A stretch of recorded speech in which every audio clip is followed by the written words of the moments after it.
RS अकॅडमीमध्ये आपल्या सर्वांचे सहर्ष स्वागत आहे. मित्रांनो, आजचा हा आपला अपूर्णांकचा दुसरा टॉपिक आहे आणि या टॉपिकमध्ये आपल्याला काही शाब्दिक उदाहरणं बघायची आहेत आणि मग शाब्दिक उदाहरणं बघितल्याच्या नंतर पुढच्या भागाला आपण काय करणार आहे की अपूर्णांकांची बेरीज, अपूर्णांकांची वजाबाकी या ज्या काही क्रिया आहेत, गुणाकार, भागाकार, बेरीज, वजाबाकी या क्रिया बघायच्या आहेत आणि मग हा आपल्याला चॅप्टर या ठिकाणी संपवायचा आहे. तर आजच्या या चॅप्टरला सुरुवात करण्यापूर्वी जी काही जिल्हा न्यायालयाची भरती निघालेली आहे, उच्च न्यायालयाची जी भरती निघालेली आहे त्या भरतीच्या संदर्भामध्ये आणि येणाऱ्या फेब्रुवारी महिन्यामध्ये जी काही पोलीस पाटील पदाची भरती आहे, मित्रांनो संपूर्ण राज्यामध्ये 8,000 पोलीस पाटील पद या ठिकाणी रिक्त आहेत आणि या पदांची जी माहिती आहे ती मी नेक्स्ट व्हिडिओमध्ये देणार आहे. परंतु तुम्हाला जर ती बॅच परचेस करायची असेल तर तुम्ही या ठिकाणी मला कॉन्टॅक्ट करू शकता. तर जास्त वेळ न लावता आपण काय करूया, अपूर्णांक या चॅप्टरमधले जी काही आपली शाब्दिक गणित आज आपल्याला बघायची आहे त्याला आपण सुरुवात करूया. बघा, या ठिकाणी 5/11 हा अपूर्णांक किती वेळा घेऊन बेरीज केल्यास उत्तर 10 येईल. इथं दुसऱ्या टाईपचं गणित आहे. 5/8 मध्ये आणखी किती 5/8 मिळवावे म्हणजे उत्तर 15 येईल आणि 5/9 मधून किती वेळा 5/9 वजा करावेत म्हणजे उत्तर 0 येईल. तर अशा गणितामध्ये मित्रांनो तुम्हाला सगळ्यात जास्त महत्त्वाचे जे लक्ष द्यायचं आहे ते म्हणजे या ठिकाणी किती वेळा हा शब्द आहे. बघा, या ठिकाणी तुम्हाला दिसत असेल किती वेळा, इथे सुद्धा तुम्हाला दिसत असेल की किती वेळा आणि इथे सुद्धा दिसत असेल किती. किती असू द्या किंवा किती वेळा असू द्या, तर त्या किती वेळाचा अर्थ आहे बघा, किती किंवा जर किती वेळा असा शब्द आला, किती वेळा, तर तिथं आपल्याला सरळ सरळ काय करायचं आहे, गुणाकाराची क्रिया करायची आहे. किती वेळा या शब्दाचा अर्थ काय आहे, आपल्याला गुणाकार करायचा आहे. एवढीच गोष्ट फक्त तुम्हाला लक्षात ठेवायची आहे. मग बघा, हे पहिले ज्या टाईपचं गणित आहे 1 नंबरचं, हे अतिशय सोपं आहे. काय करायचं बघा, 5/11 हा अपूर्णांक किती वेळा घेऊन बेरीज केल्यास उत्तर 10 येईल. तर बघा, दिलेला अपूर्णांक काय आहे, 5/11. किती वेळा या शब्दाचा काय अर्थ आहे, गुणाकार. बेरीज केल्यास उत्तर किती येणार आहे, किती वेळा. आपल्याला माहित आहे का गुणाकार नाही, म्हणून आपण काय केलं त्याला एक्स बरोबर बेरीज किती यायला पाहिजे, या ठिकाणी 10 यायला पाहिजे. मग बघा आता एक्स बरोबर हा या ठिकाणी 5/11 आहे, इकडे गेल्यानंतर उलटून होईल म्हणून बघा उलटून गुणाकार होणार, कारण 5/11 इकडे आल्यानंतर काय होईल 11/5. मग 5 एके 5, 5 दोन्ही 10. मग उत्तर किती आलं, एक्स बरोबर 11 दोन्ही 22. म्हणजे 5/11 हा गुणाकार 22 वेळा घेऊन केल्यानंतर उत्तर 10 येणार आहे. मग हे आपण करून बघूया.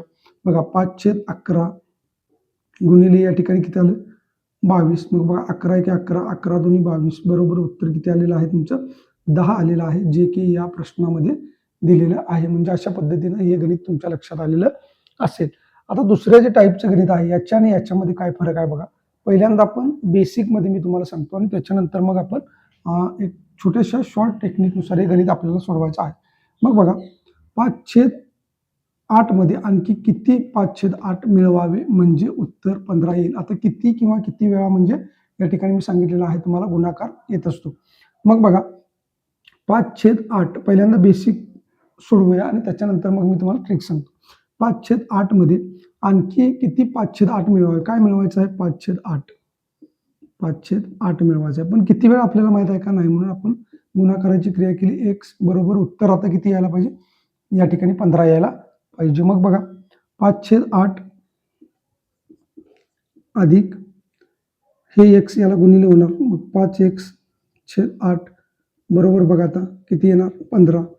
मग या ठिकाणी जर तुम्ही बघितलं तर 5x छेद समान आहे म्हणून फक्त अंशांची बेरीज करा. 5 अधिक 5x भागाकारामध्ये किती आलं, 8 बरोबर या ठिकाणी 15. मग बघा आता 5 अधिक 5x बरोबर या ठिकाणी 15 गुणिले 8. मग बघा, 5 अधिक 5x बरोबर 15 किती, 120. मग इथे लिहितो आता बघा,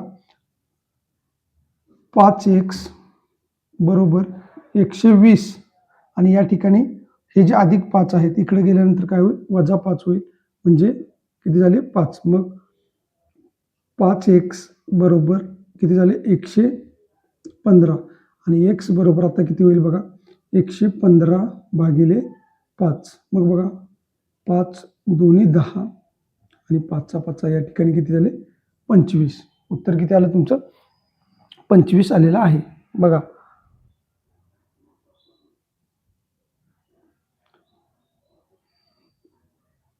5 अधिक 5x भागाकारामध्ये 8 बरोबर 15, 15 28 600. मग 5x बरोबर 120 वजा 5 आणि मग 5x बरोबर 115. 115 भागिले जर 5 केले तर 5 दुनी 10 आणि 5 त्रिक 15. इथं आपलं चुकलेलं आहे बघा.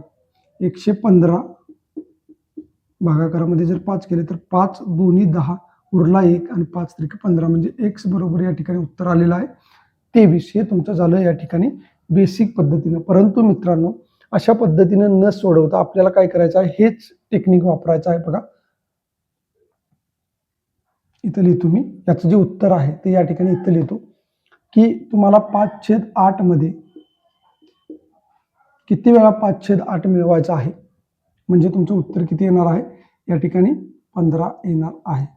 मग बघा x बरोबर काय करायचं आहे आपण 15 गुणिले हा जो अपूर्णांक आहे तिकडे गेल्यानंतर उलट होणार म्हणजे 8/5 होणार. मग आता बघा 5 एके 5 5 त्रिक 15 x बरोबर 8 त्रिक 24 आणि हे जे मित्रांनो उत्तर आलेलं आहे त्याच्यामधून फक्त तुम्हाला 1 वजा करायचं आहे म्हणजे तुमचं उत्तर आहे x बरोबर 23. म्हणजे अशा पद्धतीचं जर गणित तुम्हाला दिलेलं असेल तर तुम्ही काय करायचं येणाऱ्या उत्तरामध्ये फक्त काय करायचं आहे 1 वजा करायचं आहे म्हणजे तुमचं उत्तर या ठिकाणी मिळून जाणार आहे. त्यानंतर बघा हे या ठिकाणी पुसतो मी. हे जर समजलं असेल तर हे सुद्धा मी या ठिकाणी पुसून टाकतो.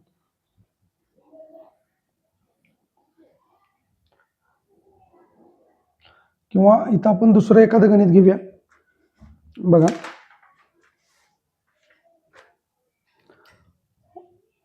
बघा 12/7 मध्ये 12/7 मध्ये आणखी किती वेळा 12/7 मिळवावे 12/7 मिळवावे म्हणजे उत्तर किती येईल या ठिकाणी 24 येईल 24 येईल. मग हे पहिल्यांदा आपण बेसिक पद्धतीने सोडवून घेऊया. बघा 12/7 अधिक 12/7 गुणिले x बरोबर या ठिकाणी किती आलं 24. म्हणजे 12/7 मध्ये काय मिळवायचं आपल्याला 12/7 आणि किती वेळा मिळवायचं आपल्याला माहित नाही म्हणून आपण काय केलं x केलं आणि किती वेळा याचा अर्थ काय आहे गुणाकार. मग आता हे सोडवूया आपण. या ठिकाणी छेद समान आहे. छेद समान असेल तर अंशांची वजाबाकी होते. मग छेद समान असेल तर या ठिकाणच्या अंशांची काय होणार बेरीज होणार. मग 12/7 अधिक हे बघा x गुणाकारामध्ये आहेत म्हणून 12x भागिले 7. मग आता काय होईल 12 अधिक 12x भागाकारामध्ये 7 बरोबर 24. मग आता बघा 12 अधिक 12x बरोबर 24 गुणिले 7 म्हणून 12 अधिक 12x बरोबर 7 चोक 28 हातच्याला 2 7 दुनी 14 आणि 2 16 168.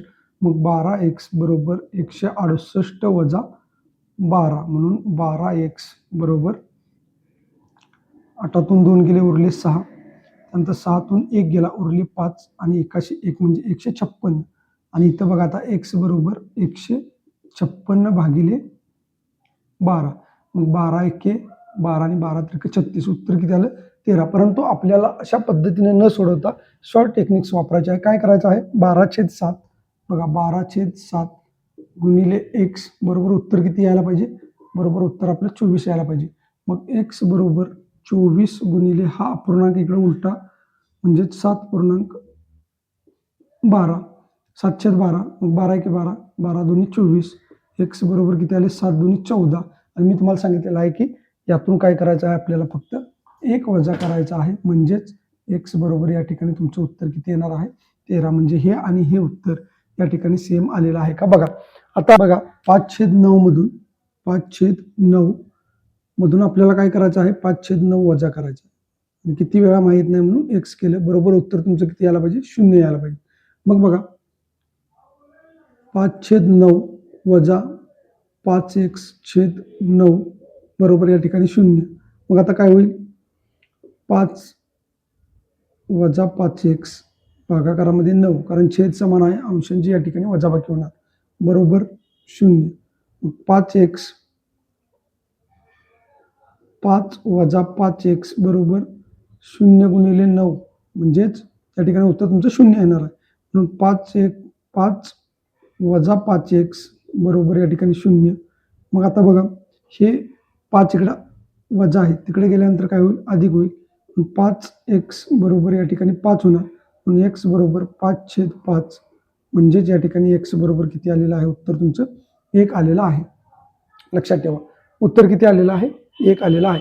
तर अशा पद्धतीनं आपण 3 गणितं बघितलेली आहेत. आता याच्यानंतर जी नेक्स्ट 3 गणितं आहेत ती आपल्याला या ठिकाणी बघायची आहेत. चला तर मित्रांनो, आता आपण पुढची 2 गणितं बघूया. बघा या ठिकाणी तुम्हाला दिलेलं आहे, सुनीलने एका पुस्तकाचा 5/5 भाग वाचला तेव्हा त्याच्याकडे 36 पाने वाचायची शिल्लक राहिली, तर पुस्तकाची एकूण पाने किती? आणि या ठिकाणी तुम्हाला प्रश्न दिलेला आहे, विनोदने आपल्या रकमेतील 5/8 भाग व 50 रुपये खर्च केले तेव्हा त्याच्याकडे 220 रुपये शिल्लक राहिले, तर त्याच्याकडील एकूण रक्कम किती? तर मित्रांनो, पहिल्यांदा बघा या ठिकाणी मी तुम्हाला बेसिक सांगतो की समजा हे पुस्तक आहे, असं हे एक पुस्तक आहे आणि या पुस्तकाला 7 भाग आहेत, म्हणजे 7 भागाचे पुस्तक आहे. मग बघा 1, 2, 3, 4, 5 आणि 6. म्हणजे बघा 1, 2, 3, 4, 5, 6 आणि 7 हे 7 भाग आहेत. परंतु या 7 भागापैकी काय केलेलं आहे, 5 भाग वाचलेले आहेत. म्हणजे बघा हा एक भाग, हा दुसरा भाग, हा तिसरा भाग, हा चौथा भाग आणि हा या ठिकाणी 5वा भाग. म्हणजे हे जे 5 भाग आहेत, हे 5 भाग या ठिकाणी वाचलेले आहेत. मग 7 भागापैकी जर 5 भाग वाचलेले असतील तर शिल्लक किती राहिलेले आहेत, तर शिल्लक या ठिकाणी हे 2 भाग राहिलेले आहेत. 2 भाग म्हणजे शिल्लक राहिलेले आहेत आणि हे 5 भाग जे आहेत ते वाचलेले आहेत. 5 भाग वाचलेले आहेत. मग बघा या ठिकाणी शिल्लक किती राहिलेले आहेत, 2 भाग, आणि 2 भागाची किंमत तुम्हाला किती दिलेली आहे, 36 पानं. म्हणजे याचा अर्थ असा आहे की 2 भाग बरोबर 36. तर टोटल पुस्तक किती पानांचं आहे, 7 भागांचं आहे. म्हणून 7 बरोबर किती, तर 2च्या तुलनेमध्ये हे जर 18 पट असेल, बघा 18 दुनी 36, तर 7च्या तुलनेत सुद्धा हे किती असायला पाहिजे, 18 पट असायला पाहिजे. म्हणून 7 8 56, 5 5, 7 1 7 आणि 5 12, म्हणजे 126 पानांचं ते एकूण पुस्तक असणं, किंवा ते पुस्तक जे आहे ते 126 पानांचं आहे. त्याला एकूण जी पाने आहेत ती किती आहेत, 126 असणार आहेत. हे जर अशा पद्धतीने तुम्हाला सोडवायचं नसेल तर एक गोष्ट करायची, बघा 7 पैकी 5 भाग वाचलेला आहे, म्हणजे शिल्लक किती राहिलेला आहे, 7 पैकी 2 भाग. मग पानं किती शिल्लक राहिलेले आहेत, 36. त्याला जो शिल्लक राहिलेला अपूर्णांक आहे तो या ठिकाणी उलटा लिहायचा. म्हणजेच आता किती होणार, 7 गुणिले 2, मग बघा 2 एकी 2 आणि 18 2 36, मग 18 गुणिले 7 बरोबर किती आले, 126. म्हणजे तुम्ही या पद्धतीने सोडवा किंवा या पद्धतीने सोडवा, तुमचं उत्तर या ठिकाणी एकच येणार आहे. आता दुसरं गणित बघा, विनोदने आपल्या रकमेतील 5/8 भाग व 50 रुपये खर्च केले तेव्हा त्याच्याकडे 220 रुपये शिल्लक राहिले, तर त्याच्याकडे एकूण रक्कम किती? आता हे जे गणित आहे मित्रांनो ते ह्याच टाईपचं आहे, फक्त याच्यामध्ये एक एक्स्ट्रा आहे की इथं तुम्हाला 50 रुपये खर्च केले आणि मग 220 रुपये शिल्लक राहिलेले आहेत असं सांगितलेलं आहे. थोडासा हा ट्रिकी प्रश्न आहे, फसवा प्रश्न आहे. विद्यार्थी याच्यामध्ये खूप चुकतात किंवा हे त्यांना सोडवता येत नाही विद्यार्थ्यांना. तर इथे एक टेक्निक तुम्ही काय वापरायचे आहे, बघा 8 पैकी 5 भाग वाचलेले आहेत, मग शिल्लक किती राहिले, हे जे भाग आहेत हे भाग कसे आहेत, वाचलेले आहेत. हे जे भाग कसले आहेत, 8 पैकी 5 भाग खर्च केलेले आहेत, खर्च. आणि मग शिल्लक किती राहणार, 8 पैकी 3 भाग. 8 पैकी 3 भाग काय झालेले आहेत, शिल्लक राहणार आहेत. पण इथं तुम्हाला काय सांगितलेलं आहे की 50 रुपये खर्च केले आणि 220 रुपये शिल्लक राहिलेले आहेत. मग या ठिकाणी तुम्ही एक गोष्ट करायची की हे जे 50 रुपये खर्च केलेले आहेत ते आपल्याला खर्च केले असं न दाखवता या ठिकाणी काय करायचं आहे, ते सुद्धा शिल्लक राहिलेले आहेत. म्हणजेच 220 अधिक हे जे 50 आहेत, हे 50 बरोबर किती झाले, आता 270 रुपये या ठिकाणी शिल्लक राहणार आहेत. शिल्लक बघा आपण काय केलं की हे जे 50 रुपये खर्च म्हणून दाखवलेले आहेत, ते आपण 50 रुपये खर्च न करता ते सुद्धा आपल्याकडे शिल्लक राहिलेले आहेत असं दाखवलेलं आहे. म्हणून आता आपल्याकडे शिल्लक रक्कम किती झाली, 270 झाली. मग बघा शिल्लक रक्कम किती आहे, 270. 5 पैकी 8 भाग या ठिकाणी आपण खर्च केलेला आहे आणि शिल्लक किती आहे, 8 पैकी 3 भाग शिल्लक आहे. मग 270ला तुम्ही काय करा, 270ला गुणिले हा पूर्णांक उलटा करा, 8 गुणिले 3, मग बघा 3 9 27 म्हणजे उत्तर आलं 90. 90 गुणिले 8 केले तर या ठिकाणी किती होईल? 720 रुपये. म्हणजे त्याच्याकडे एकूण रक्कम जी आहे ती किती असणार आहे? 720 रुपये. जर या पद्धतीनं तुम्हाला येत नसेल किंवा हे जर हे वाटत असेल तर मग तुम्ही असं करू शकता. 3 भाग बरोबर या ठिकाणी किती दिलेले आहेत? 270. तर 8 भाग बरोबर या ठिकाणी किती? 3च्या तुलनेत बघा 90 पट आहे म्हणून याच्या तुलनेत सुद्धा या ठिकाणी किती पाहिजे? 90 पाहिजे. म्हणजे 90 गुणिले 8 बरोबर किती आलं? 720. म्हणजे कुठल्याही पद्धतीने जरी तुम्ही गणित सोडवले तरी त्याचं उत्तर काय येणार आहे? एकच येणार आहे. त्यामुळे ही दोन्ही सुद्धा गणित तुम्हाला समजले असतील. आता शेवटचा एक टाईप राहिलेला आहे. तो टाईप या ठिकाणी आपण बघूया आणि मग याच्यानंतर आपल्याला बेरीज, वजाबाकी, गुणाकार, भागाकार या सगळ्या क्रिया बघितल्याच्या नंतर हा टॉपिक या ठिकाणी पूर्ण होतो आणि मग त्यानंतर आपल्याला दुसऱ्या टॉपिकला सुरुवात करायची. मित्रांनो, यानंतर आता आपलं हे शेवटचं गणित आहे, बघूया. बघा, शरदने आपल्या मालमत्तेतील 2/5 भाग लहान मुलग्यास, 1/5 भाग मुलगीस व 1/5 भाग मोठ्या मुलग्यास दिला, तेव्हा त्याच्याकडे 1,25,000 रुपये शिल्लक राहिले. तर त्याची एकूण मालमत्ता किती? आता बघा, शरदने काय केलं? आपल्या मालमत्तेतील 2/5 भाग कुणाला दिला? मुलगा. मुलग्याला किती दिला बघा? मुलगा त्याला किती दिला? 2/5. 2/5. त्यानंतर 1/5 भाग मुलगीस. मुलगीला किती दिला? मुलगी किती दिला? 1/5. 1/5 व 1/5 मोठ्या मुलग्यास, म्हणजे मोठा जो मुलगा आहे, मोठा मुलगा, त्याला सुद्धा किती दिलेला आहे? 1/5 भाग दिलेला आहे. म्हणजे 5 पैकी 2 भाग मुलगीला दिलेले आहेत, 5 पैकी 1 भाग मुलग्याला दिलेला आहे, 5 पैकी 1 भाग मुलगीला दिलेला आहे आणि 5 पैकी 1 भाग मोठ्या मुलग्याला दिलेला आहे. म्हणजे टोटल किती भाग झाले बघा? 1, 2 आणि हे 2, 4. म्हणजे 5 पैकी 4 भाग त्याने काय केलेले आहेत? दिलेले आहेत. आणि 5 पैकी 1च भाग आता त्याच्याकडे काय झालेला आहे? शिल्लक राहिलेला आहे. म्हणजे बघा, 2 भाग मुलग्याला दिले, 1 भाग मुलगीला दिला आणि 1 भाग मोठ्या मुलग्याला दिलेला आहे. म्हणजे हे 1, 2 आणि हे 2, 4. 4 भाग, 5 पैकी 4 भाग त्यांनी दिलेले आहेत. म्हणजे शिल्लक या ठिकाणी 5 पैकी 1 भाग शिल्लक राहिलेला आहे. मग आता शिल्लक रक्कम तुम्हाला किती दिलेली आहे? 1,25,000. म्हणजे बघा, 1 भाग बरोबर या ठिकाणी किती आहे? 1,25,000. तर तुम्हाला विचारलेलं आहे किती? 5 भाग बरोबर या ठिकाणी किती? म्हणजेच काय करायचं आहे? 1च्या तुलनेमध्ये हे जर 125 पट असेल, बघा किती पट आहे? 1,25,000 पट आहे. तर याच्या तुलनेत सुद्धा हे किती असायला पाहिजे? 1,25,000 पट या ठिकाणी असायला पाहिजे. मग याचा जर गुणाकार केला तुम्ही, बघा इथं गुणिले चिन्ह दिले, 5 0 0, 5 0 0, 5 0 0. त्यानंतर बघा, 5 5 25, हातच्याले 2, त्यानंतर 5 दुनी 10 आणि 2, 1202, हातच्याला 1, 5 1 5 आणि 1 6. म्हणजे 6,25,000 त्याची एकूण मालमत्ता असणार आहे.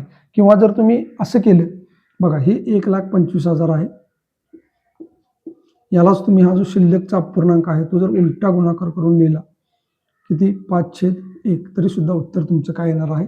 6,25,000 या ठिकाणी येणार आहे. म्हणजे कुठल्याही पद्धतीने जरी तुम्ही गणित सोडवलं तरी त्याचं उत्तर तेच येणार आहे. तर मित्रांनो, आजची सगळी गणितं तुम्हाला समजली असतील.